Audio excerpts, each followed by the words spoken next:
Are you a man looking for an intensive program to help you overcome sexually addictive behaviors? Gateway to Freedom is your answer. Gateway to Freedom is a 3-day workshop for men seeking to overcome any destructive sexual habits. Whether married, single, or divorced, Gateway to Freedom will help men regain hope for a new life of purity and real contentment. The workshop is conducted by experts in the field of sexual addiction recovery with decades of combined experience. Read testimonials of workshop alumni at gatewaymen.com. Get all the info and register online at gatewaymen.com or call 1-800-49-PURITY. Hi, my name is Jonathan, and I'm the founder of the Gateway to Freedom Workshop. I want to personally invite you to register for our next workshop coming up January 13th through the 15th in Texas in the lovely Hill Country. So call us today at 1-800-49-PURITY. That's 1-800-497-8748. Or visit gatewaymen.com.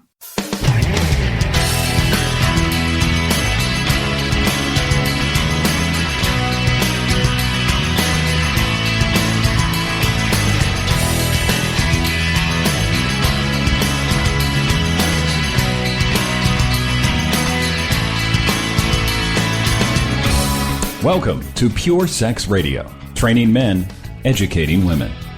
Are you ready to get real and start living each day in purity? This dynamic program is designed to educate, encourage, and equip listeners with the tools necessary for living a life of sexual purity. Pure Sex Radio brings you the best in mobile talk radio. Listen to real-life struggles, learn how to overcome lust, pornography, and sex addiction, and get serious about purity. Your hosts for Pure Sex Radio are Jonathan Doherty and Stephen Cervantes. Jonathan is the director of Be Broken Ministries and founder of the Gateway to Freedom Workshop for Men. Stephen is the founder of the Hope Counseling Center. Visit us online at puresexradio.com. And now, please welcome Jonathan and Stephen on Pure Sex Radio.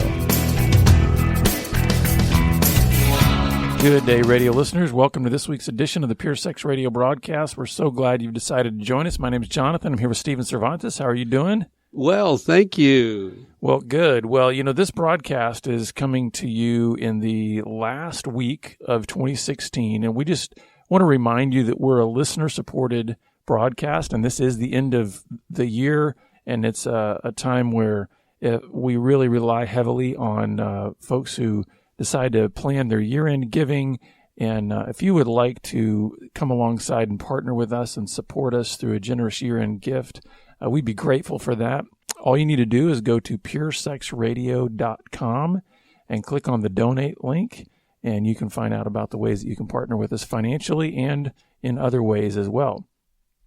So, Stephen, we're going to keep rolling from what we had done at the last episode on kind of just this issue of healing emotional brokenness and talking about just the roles that we see of men who come into our Gateway to Freedom workshop and how there's the angry role and the controlling and lost and nice and storyteller and entitled role.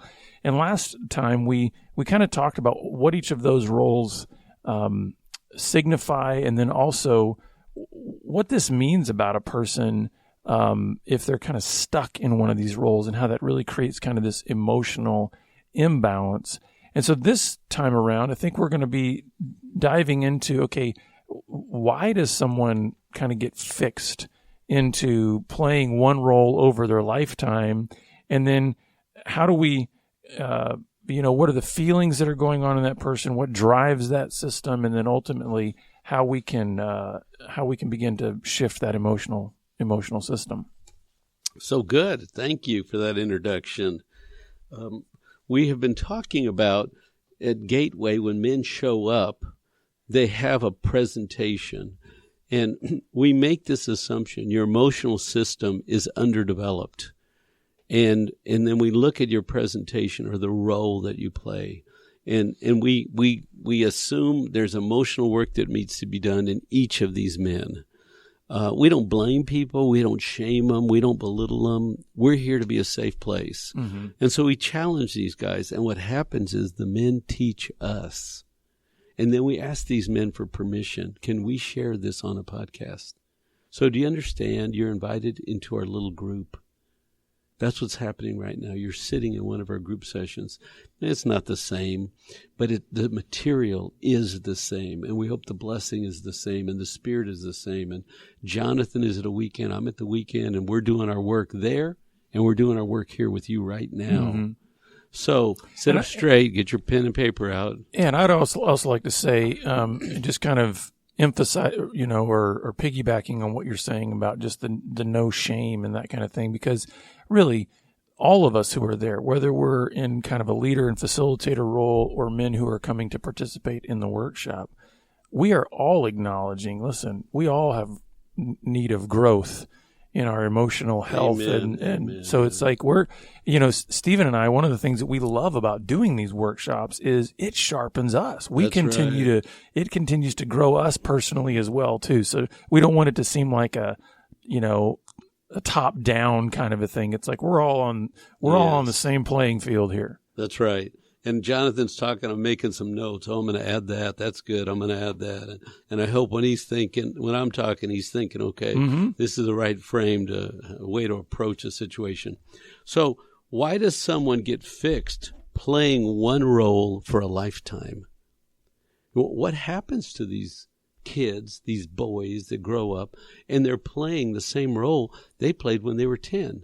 And now they're 20 and they're playing the same role. And they're 30 and they're playing the same role. And there's no sense of growth, maturity, happiness, contentment. They play their role. So here's what we know. Roles are used for survival. Mm-hmm. When you don't know what else to do, play your role. Your role will protect you. Your role will give you a place, strength, identity. Play your role. So remember, these roles came out of a need to survive a difficult situation. And these roles were a decision, a clear decision that was made. It might not have been, a December 8th day I sat down and I wrote myself a note and said, okay, Today we're going to decide this. But clearly in the culture of growing up, I define myself as needing to be nice. If I'm nice, I'm going to be okay. Or if I take control, I'll be okay. Yeah, it's very much a subconscious thing. It's almost like one of the ways I describe it when we're in the workshop in terms of how we respond to life as a kid and how we respond to all of the experiences that we have is I think most of us, I'm not going to say everybody, but I think most of us are almost naturally pre-wired in childhood to search out the path of least resistance. Mm. So, and I do believe that we are born with our personality in terms of just kind of our natural bent. And then our environment sort of either helps that to thrive or kind of causes it to wither. Either way, I think we start finding that path that says, this feels easier. This feels less resistant. This feels, in my system, this feels safer. And so I think that's where we start kind of navigating ourselves, not consciously. I think it's more of like we're talking about our emotional system, right? Right. And how many times do we see men and women where there's sometimes this disconnect between their thinking system and their emotional system. Your thinking system is very much a conscious, connection. Sometimes we're not so consciously connected to our emotional system. It's almost like a subconscious thing. So that's where I think we start navigating into these roles that say, it feels safe to put on a smile and be nice and be pleasing and do all of that, even if I'm kind of thrashing around inside. I don't have a lot of answers to questions. I'm scared, whatever else. Does that make sense? Yes, yes, it does. So I appreciate that. And that's, I think, that survival mentality. So here's what we know. When children come from difficult emotional situations, they clearly learn that normal behavior does not work. Mm-hmm. Go ask mom, hey, what's going on? Hey, Dad, can you tell me about this? Hey, I'm confused. I'd like to learn. when there's too much drinking in the house, too much anger in the house, somebody gone too much neglect in the house, or people are fighting in the house, normal behavior doesn't work. So you pick up a role to help you survive the rest of your life. And do you think that, and I'm, as you're saying that, I'm asking this question in my head, do you think that we pick up those roles directly from our parents? In other words, they have the same role? Or do you think that's not always a one-to-one? Like, let's say your parents' role is anger. Are you going to pick that one up? Or are you going to go another direction? Well, if you think about this a minute, there's two responses. Angry people are powerful people. They get their way. So somebody who's trying to figure out a way through life might say, hey, I want to get my way. I'm going to identify with the strong one, either mom or dad, whoever wins. Or you get completely opposite. You hate it so much. You don't want to have anything to do with it. You become the pleaser, and you just want to. It's so painful. You do the exact opposite of it. Okay. So the person playing the role as a child concluded this is the best way to live. Right? Think about it. A role gives you clarity, identity, power, a way to interact. It's helpful. You play the role. But here's the dilemma. What does an angry person want? Remember, anger is expressed disappointment. So what does an angry person want? I want somebody to hear that I'm disappointed. Mm-hmm. I'm disappointed. And probably this kid, all his life, nobody cared that he was disappointed. So now he's pounding it out. And if you say to an angry person, wow, you're really disappointed, they go, you're hearing me? You're messing with me here, right? And so why does a controller take control? Because home was so messy and scary and weak and disordered that control was a solution to have a happy life. Right? But the controller's afraid of disorder or weakness or chaos. Mm-hmm. And that's a lot of what they have inside emotionally. So they just take control. It's easier. It's simple. It's powerful. It's clear. If you're lost, if you can't figure out how to live, and your parents aren't available to teach you how to live, you sort of get lost in the growing up process, and you stop taking care of yourself and asking questions and engaging life. It's too hard. You just get lost. You just bug out in your head. Go find some place and make up something that's fun. Mm-hmm. If you're the storyteller, you learned if you get out there, people are going to hurt you. So say a nice story that fits together neatly, but don't be in the story, right? And then the entitled people, I say that's more habit. Go ahead. The irony to me is when you begin to understand what role a person plays and maybe start to try to respond to the underlying issues, the irony is that because these individuals have played these roles, have lived in these roles for so long, most of the time what you see is they don't know how to respond.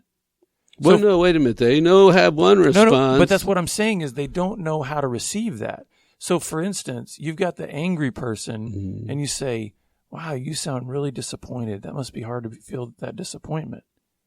And it's hitting what their underlying thing is, but their only way of filtering and funneling that is in the anger role, that they don't really know how to receive that into their spirit. It's like there's a learning curve that they have to go on to be able to actually receive what they really need. Wouldn't you say? Because their response is like, well, listen, the only way that I know how to respond to you is anger, but you kind of just said something to me that really does hit the actual deep place in me. Yeah, and so remember, there are violent people. We're not talking about that. We're talking about just regular angry people. And so you have an angry person, you say, I can tell you're really disappointed. And then you say this, I'm going to help you with that. And you make them a child. You're going to help me? I thought I was going to have to go take it. I didn't think anybody was going to help me. And by the way, listeners, Stephen is saying that in a positive way, not make them a child, like, push them down, but draw out the child within them that is angry and not knowing how to deal with life. Mm-hmm. So good. So let's keep going. what do these people that play roles feel like inside? When they're tired. One of the gentlemen said, I never paid attention to myself. I really am tired. And then he went, I'm so tired, because he's been playing this strong role. And it's exhausting. Yeah, if you think about it, I mean, think about all of these roles. Angry. I mean, we even know through medical and scientific studies what anger can do to your biology. It literally wears you out. I mean, this is one of the things, Stephen, in some other talks that we've talked about in terms of relationships and husbands and wives and things like this. I know that you've often trained men to think in terms of, if your wife is getting emotionally ramped up, whatever the emotion is, that if you understand that biologically you cannot remain at a 10 emotionally, perpetually, forever, then it means she's coming down. If a man can ride that wave and know that eventually her biology is going to require her to come down, then you can really help a person ride that wave. But so an angry person, you can imagine how tired they are just physically. Controlling person, right. I mean, even Lost. If you think about Lost, it's almost like there's this fatigue of not feeling like they belong. Right, and failing, and people telling them weird things. Why do you say that? Why do you talk like that? You don't know why, right? And again, nice. Feeling like, man, I don't have any places where I can take the mask off, where I can just relax. And I take care of everybody all day, but nobody takes care of me. So we're talking about this, I think, on two levels. There is definitely the emotional tiredness of feeling like you're kind of constantly in the hamster wheel, playing your role. But I also think there's a real physical tiredness that comes out of it as well. Mental and physical tiredness, that your body just begins to break down, which is, I think, why, we see a lot of men who they could be diagnosed with clinical depression, or they have anxiety issues going on, and their bodies are just kind of breaking down. Yeah, so I'm going down this list. What do these men feel inside? Tired, fearful. Will I ever be loved well? Somebody going to take care of me? Does anyone want to know me? Do you accept me? If I showed all of you, would I be okay? All of you, all of me, would I be okay? They have no joy or satisfaction, and there's no rest in these systems. Could we put together, not as synonyms, but kind of at least in the same camp with fearful, just this idea of anxiety? Feeling a sense of stressfulness all the time. Maybe fearful, tired, and anxiety kind of all go together, because I'm thinking of it in terms of kind of wringing the hands. There's just this, and part of that is fear. I think there's a fearfulness of, man, if somebody gets behind the mask, if somebody understands what's really going on, if they see the scared little kid, if they really see that I'm not in control as much as I, make people think I am, that's an anxious, right, attitude. And so anxiety is energy, right? That's being dumped in the body. That's why there's a biological part to it. And really, it is your core issue that is firing. Your core fear is firing. I'm going to fail. I didn't do it right. I'm not good enough. If you just pay attention, your body is warning you, hey, that really, really scary thing, it's happening right now. You're in the middle of it. Your biology will warn you. That's anxiety. And I will say this too. You've helped me over the years personally, Stephen, with that. Just the idea of understanding that your body is not disconnected from your emotional self. And if you can, and so many times, our bodies will respond before our mind is ever engaged. And you've really helped me to see that if I can understand where my emotions kind of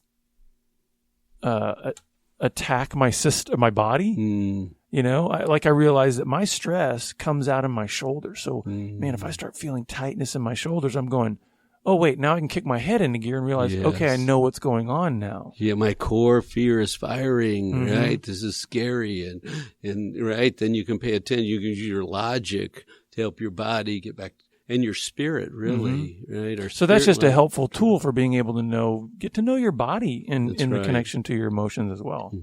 So what drives the role-defined system? What drives it? And it's fear. It's fear. And then you ask, well, what kind of fear? And so what do these men say? Remember, we're talking about gateway men. And what do they say their fear is? We hear 3. I want you to add whatever comes to mind, because I wrote down 3. I'm afraid to fail. I'm afraid that I'm not adequate. Mm-hmm. I'm afraid that I'm not worthy. Or really that I'm not enough. Or that I'm different. I guess I'm adding here, enough or different. And so underneath, if I had to really look at myself, these are the fears that are underneath the role that I'm playing. Yeah, and I think, you've kind of hit on it, but the ones that I think it kind of boils down into is this idea, especially as men, this fear that I just don't measure up, that I'm not. And I really think a lot of these are, if you really think about what they all connect to, they really connect to identity. And so what these roles end up doing, these unhealthy, dysfunctional roles, they worked for survival, just to try to get us through, the confusion and the chaos and the pain of growing up in a broken world. And yet there's a certain time at which we realize these roles, they're not connecting to something deeper in me that I know I need to find the answer to. And I really think that's the identity piece. We realize if I believe that my identity is wrapped up in anger, I'm never content. I'm never satisfied. If I believe that my identity is about the smile on my face and me pleasing other people, I never know if I've done enough, if I've pleased enough, if I've smiled enough. So there's this incompleteness, this fear of I'm incomplete, I don't measure up. And every single thing that I try to perform and do and accomplish is not filling that deepest place. So there's this fear that I'm going to get to the end of my life and it's not enough. Yes. And it's that I played a role and then I died. Yeah. And I didn't get to contentment, peace that surpasses understanding, all joy, these big noble things that give life meaning and purpose. It's interesting when you're talking, because I was at this training seminar once and they said, your father gives you identity, and your mother is more of an emotional trainer. And so I thought, if your father gave you clear identity, you don't need a role. Mm-hmm. But if you don't have good identity, you're going to pick a role, because that's better than nothing. Yeah. Right? A role and definition. Remember, roles are clear, powerful. They give you identity and they're helpful in any moment. Play your role, play your role. And so if you don't know who you are and have clear identity, play your role. It's better than nothing. Mm-hmm. So I'm going to talk about failure for a minute. I think everybody has a fear of failure theme. And there's 3 parts to this. 1, I'm afraid to fail. Part 1. Part 2, why am I afraid to fail? Part 2, if I fail, I could be rejected. Mm-hmm. And part 3, if I fail, I could be abandoned. Now remember, these systems are developed in childhood. If you fail and you get rejected and therefore you're abandoned, are you going to be okay as a kid? Not at all. You're not going to be okay. So I cannot risk being abandoned. And if I fail and then you label me bad, what did we do as kids, right? We're in high school.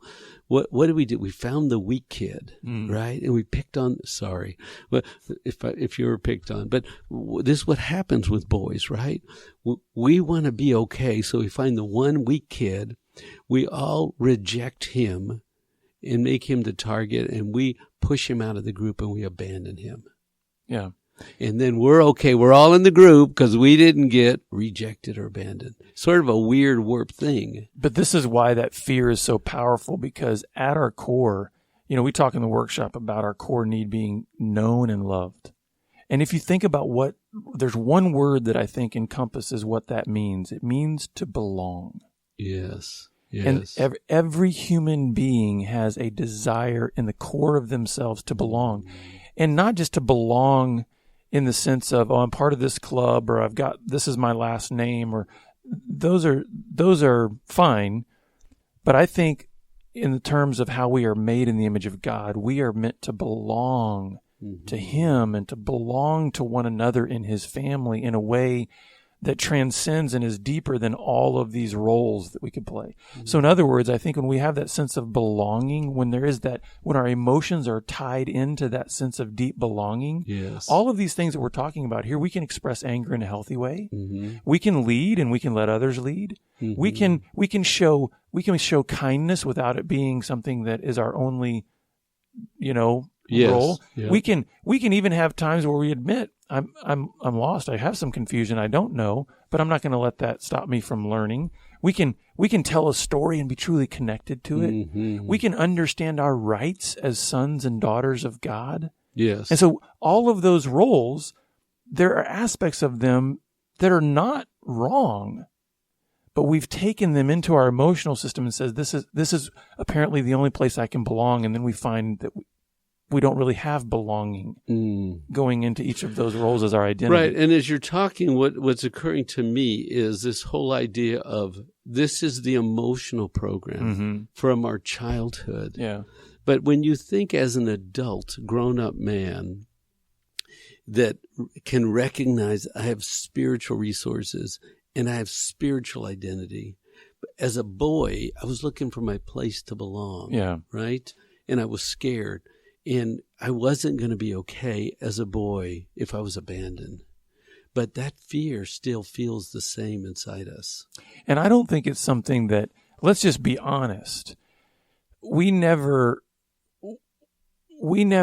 don't believe we ever lose the connection with what we might call our inner child. There's a kid in every single one of us. Yes. I don't care how old you get. It's like there's still this kind of raw, innocent, scared, unsure, doubtful kid. Yeah. And it's okay to admit that. And so what you're talking about is a lifelong venture of continuing to work on this growth of being able to say, can I begin to find more of my belonging, my identity in the wholeness of authentic, healthy relationship and move further and further away from this idea that I've got to be defined by these other things that I did them for survival.